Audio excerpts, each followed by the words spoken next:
Magandang araw po sa inyo mga mare. Ito nga po pala ang ating ulam ngayon mga mare.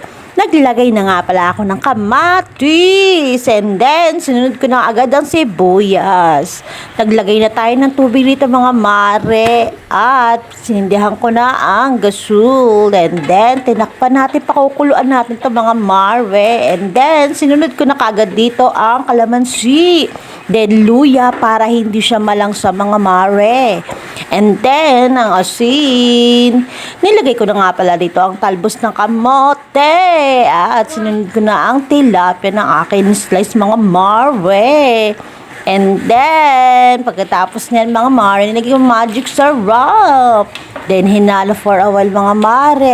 Dahan-dahan lang tayo rin sa part na to mga mare. And then, tinakpan, pinakuluan for a while. At ready to serve na po ang ating talbos ng kamote with tilapia. See you to next video, mare.